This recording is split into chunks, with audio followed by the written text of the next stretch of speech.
A ONU News recebe aqui no estúdio Laura Cury, coordenadora de projetos da ACT Promoção de Saúde e co-facilitadora também do grupo de trabalho da sociedade civil sobre o relatório a respeito da implementação dos Objetivos do Desenvolvimento Sustentável no Brasil. Laura, seja muito bem-vinda, obrigado por conversar com a ONU News. Ô Felipe, eu que agradeço, muito obrigada, é um prazer estar aqui. Laura, eu gostaria de começar justamente pela participação da sociedade civil brasileira aqui no Fórum Político de Alto Nível que aconteceu na ONU e foi uma participação bastante intensa esse ano, né? Teve a apresentação de relatório, que eu gostaria que você pudesse comentar, mas também reuniões, sessões, reuniões com a delegação brasileira, inclusive. Como é que você avalia essa atuação da sociedade civil brasileira esse ano no Fórum Político de Alto Nível? Bom, para mim foi um super prazer estar aqui. Foi o primeiro fórum político que eu vim presencialmente, né? Já tinha acompanhado virtualmente, mas foi muito interessante porque, né, como disse ontem o ministro Márcio Macedo, né, quando ele apresentou o relatório voluntário nacional, o Brasil voltou. Então, depois de 7 anos, né, desde 2017 que o Brasil não apresentava o seu relatório voluntário nacional e que andava muito afastado da Agenda 2030, enfim, dos seus princípios, foi muito legal estar aqui justamente nesse momento de retomada, né? Foi a maior delegação brasileira na história do Fórum Político de Alto Nível. Então, cadastrados, eu soube que foram assim, cerca de 120 pessoas, né? Nem todas conseguiram efetivamente estar aqui, mas foi uma delegação muito grande, com grande participação social.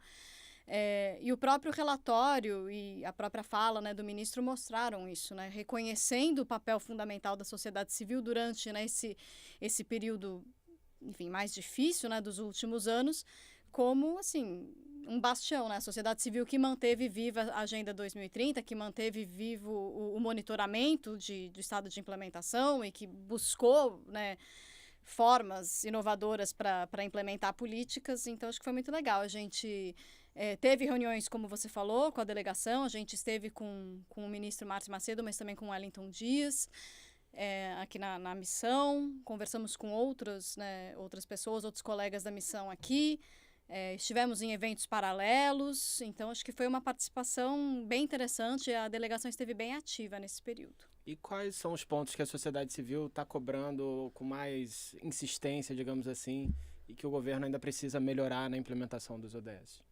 Bom, uma coisa que a gente coloca e que a gente colocou inclusive no relatório Luz é que, de fato, né, o nosso monitoramento também mostra que o Brasil começa a caminhar no sentido certo, né, rumo ao 2030, que a gente quer ver implementado, mas ainda tem muito por fazer, né? Então, muitas vezes a gente está voltando aos patamares que a gente tinha anos atrás. Então, assim, é um avanço, mas é um avanço, assim, que ainda está muito aquém daquilo que a gente precisa fazer. Então, assim, tem muito o que fazer. Não gostaria nem de elencar algumas coisas principais, mas uma questão, assim, que me chama a atenção, até mesmo porque tem muita relação com a implementação de um modo geral, é o financiamento para o desenvolvimento sustentável. Então, aqui, inclusive, nos primeiros dias, isso foi muito colocado nas sessões, nas plenárias. Acho que esse é um grande obstáculo. Se a gente não tiver recursos, principalmente, né, países em desenvolvimento, né, como o Brasil e tantos outros, né, do sul global, como é que você implementa essas políticas? A gente pode até saber o que fazer, mas faltam recursos e também falta muita vontade política, né? Laura, aproveitando que você falou de financiamento, no Brasil está tendo uma ampla discussão sobre reforma tributária. Sim. Né? E eu gostaria que você pudesse explicar como é que a tributação também pode ser uma ferramenta inovadora para financiar os objetivos do desenvolvimento sustentável. Bom, perfeito.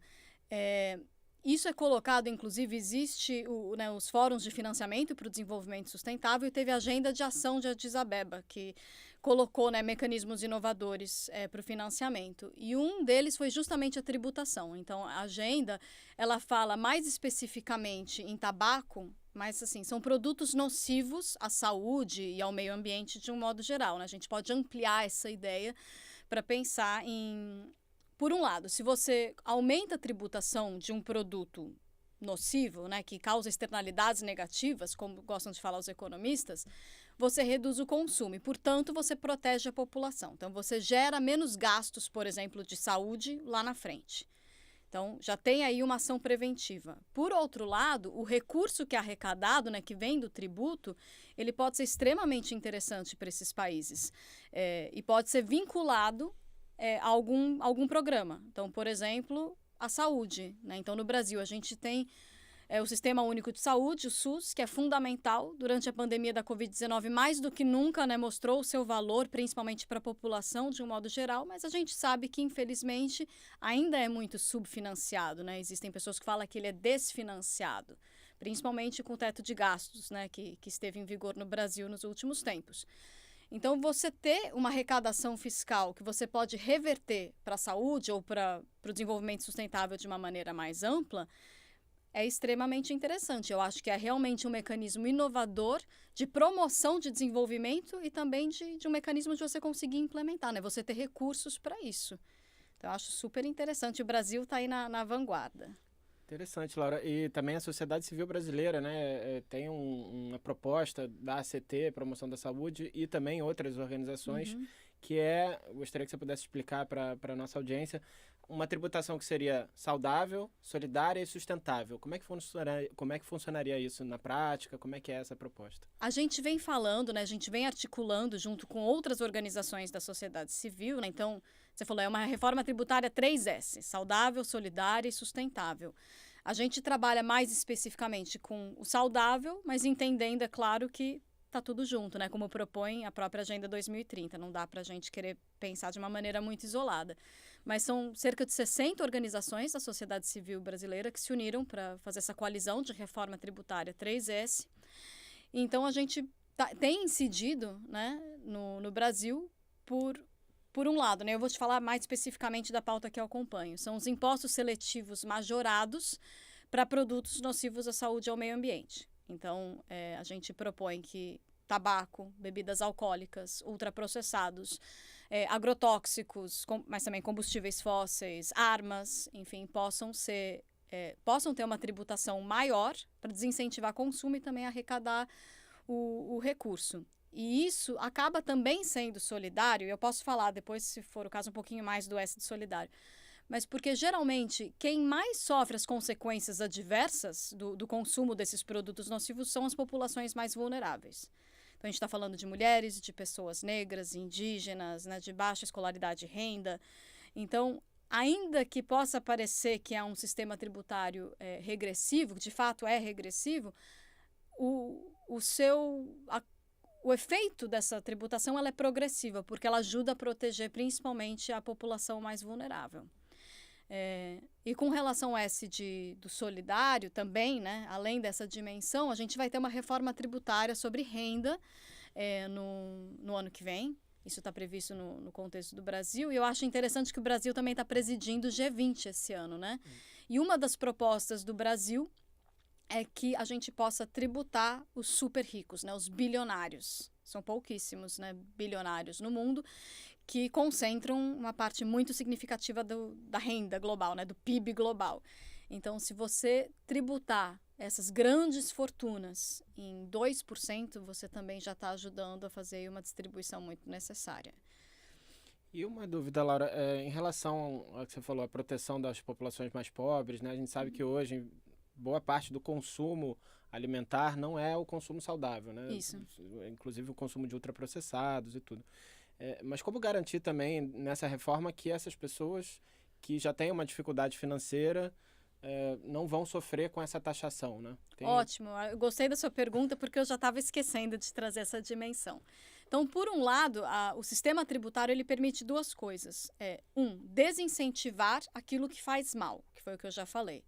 Por outro lado, incentivar aquilo que faz bem, então por meio de desonerações, por exemplo. Então a gente ficou muito satisfeito no Brasil com a desoneração da cesta básica, por exemplo, que está composta majoritariamente por produtos saudáveis. Tem uma outra coisinha ali, mas de um modo geral foi bem bacana essa incidência.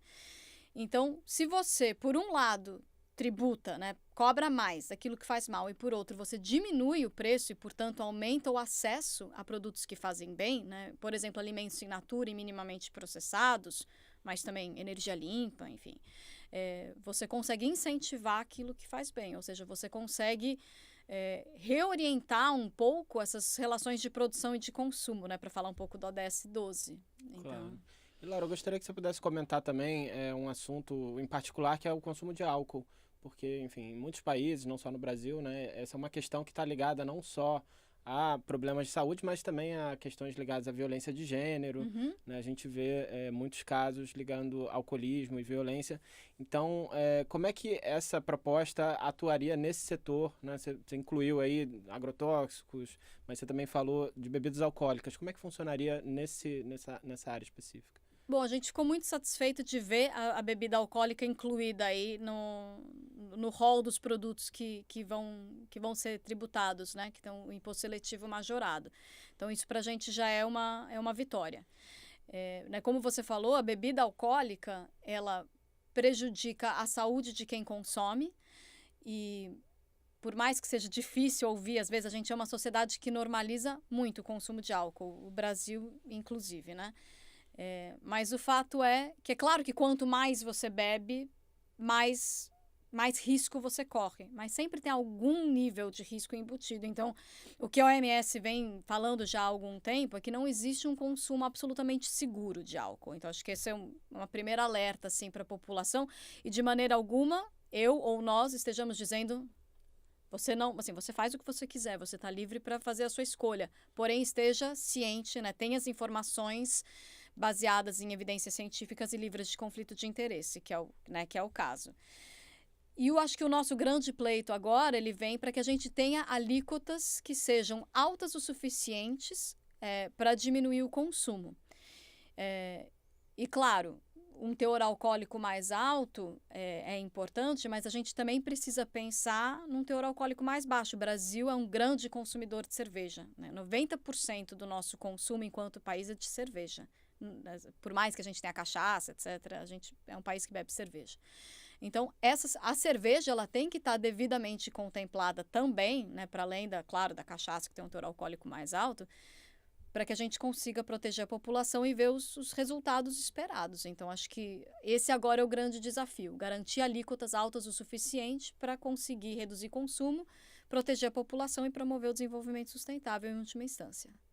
Perfeito, Laura. Muito obrigado por compartilhar essas informações com a ONU News, essas propostas, né, que estão em andamento no Brasil, as vitórias até o momento. Tem alguma mensagem final que você gostaria de deixar antes da gente encerrar a entrevista? Não, queria agradecer muito a oportunidade, adorei o bate-papo. Obrigado a você, Laura.